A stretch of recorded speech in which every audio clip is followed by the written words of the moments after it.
This is Fiery's Candy Bar Adventure, one of the first pieces of Bfdi media, and even predates Bfdi 1, and was also the first Bfdi video game, which if you somehow didn't realize, is the topic of today's video. But before we get to that, I work really hard on my content, and the best thing you can do to support me is clicking the like and subscribe buttons, as well as hitting the bell icon to get notified when I post. This game and all the other games I cover in this video were made using Flash, which means you can't play them anymore, so this video was created to give you insight on all of them. The game begins as Fiery walks through a field and finds a bar of Himshays, which is a spoof of the Hershey's brand of chocolate, and after failing to remove the wrap, goes to find Match and is given 3 options: looking for her at the pond, the bank, or the mountains.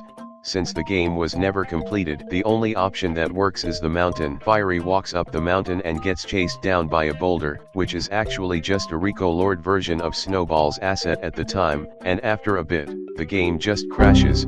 Here's a not so fun fact: the voice Fiery has in this game isn't actually voiced by Michael Hwang like it is now. Leafy, I'm sorry for what I did. Some Bfdi fans have managed to track down the origins of his voice, and it originates from freesound.org, and that sound effect is actually of someone taking a dump.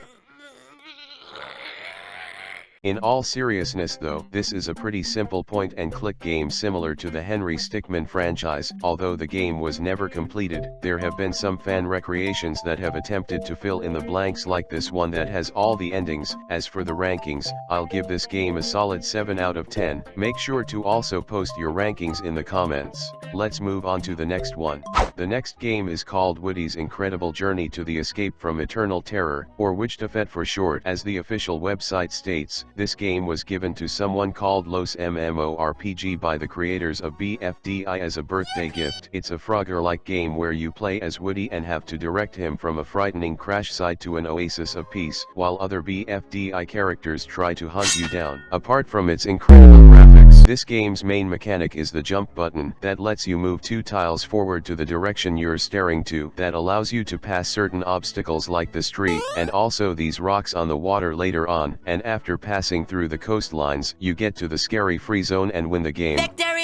Let's get back to the enemies I've mentioned earlier. Fiery is a pretty fast enemy that doesn't directly attempt to attack Woody. Pin is the slowest character. She doesn't appear a lot and directly attempts to hurt Woody. Bubble, like Fiery, doesn't try to hurt Woody. The only difference between her and Fiery is that Bubble's slower, and Blocky is extremely overpowered. Being fast, targets Woody and spawns very commonly. While this game was only meant to be physically given to Los MMORPG, Jack and Jellify dumped the game on their site a couple years later, and with that, some data miners found some unused enemies for the game. They consist of Glue Stick of Frustration, Pointy Pencil of Doom, Unlucky Coin of Confusion, Strange Rectangle of Chaos, Bob the Wizard, the Demon, and Robert.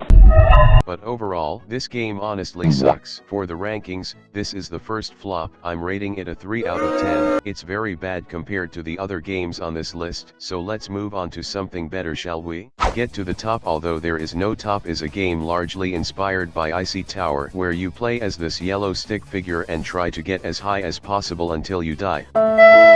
While at first glance this might not look like a Bfdi game, it was actually featured in Bfdi 12. This game is pretty basic, but where it really shines is all of its variations, because there are a lot of them, and I mean a lot. And one of these is the Battle for Dream Island version that lets you play as the original 21 characters, and you can also play as Circle from Shape World. Just for the variations alone, I'll give it a 5.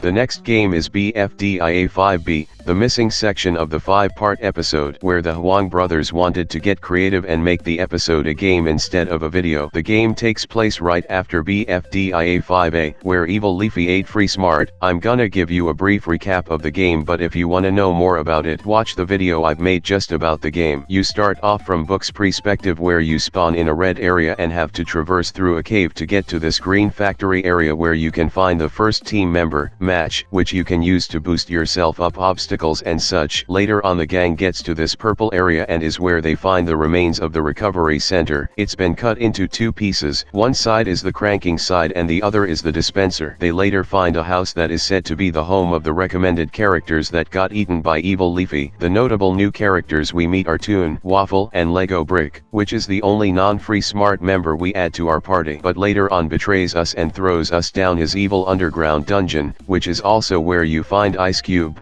and after a bit of levels, the game ends. Despite the game not being finished, this is still our first 10 out of 10. This is a really hard game, but the puzzles are very creative and unique. But if you don't agree with me, we have some more games to cover, so let's continue. The game up next is Tide Pool, or the Tide Pool as the original version is called. According to the help button, this is you. You are a creature who swims in a tide pool. Unfortunately, you have to share your home with other creatures. You decide you must become superior to the other creatures by growing larger than them. This game is inspired by the Cell stage from the game Spore. You start off as a small level 1 creature, and as you eat more creatures below or equal to your level, you grow bigger and is able to eat even bigger things. And a lot of the creatures are based on Bfdi, like Flower, Coiny, Leafy, Spongy, Cake, Nickel, 4X, and Melting Tennis Ball. This game later got a reboot into Tide Pool, with all new graphics, new creatures, and even different modes. The first is the classic set, containing 100 basic enemies, where once again they have some Bfdi characters like Camera and 8-Ball. The second mode is the minimalist, where all of the creatures are just black circles. The labeled version, where all the creatures are labeled as numbers so you won't get confused, with a very interesting background color. And Uber Evolved, where after playing it for about 10 minutes I haven't noticed any difference between this and the classic mode, so if you know, tell me in the comments. And 3 modes that never came to be called SOTU: Tiny, Familiar, and Large. While this game was a bit frustrating at some points, it was pretty enjoyable. Overall, I'll give this game a 4 out of 10.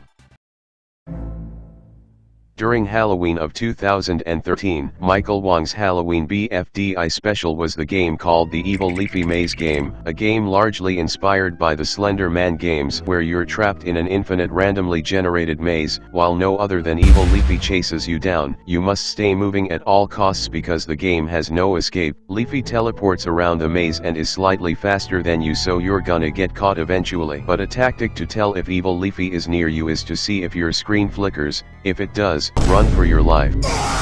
So the goal of the game is just to stay alive as long as possible before Evil Leafy catches up to you. One thing I think the game is very lacking in is that there's absolutely no music at all in the game, which isn't a good idea for a horror game. Carrie mentioned on Twitter how he wanted to add sound to the game, like heavy breathing, bowel movements, and even a 0.1 chance of Evil Leafy screeching you, which would be creepy as heck. One cool thing about this game is that you can still play it on your browser, and even on your phone or tablet. Here's the link. Make sure to tell me the score you got if you decide to go play it now. On my first attempt I got a score of 2 minutes 9 seconds. Let's see if you can beat me. I'm giving it a 5. This about sums up our video. You've watched until the end, which means you've enjoyed it. So please subscribe and like to show support so I can continue making videos. If we can get to 10,000 likes I will make a sequel with even more games. But meanwhile, look at these awesome pieces of fan art you guys sent me, and if you're here for the 5B art competition, results will be posted soon to the Hyper Crystal Jr. channel, so go subscribe to it if you don't wanna miss it. See you later.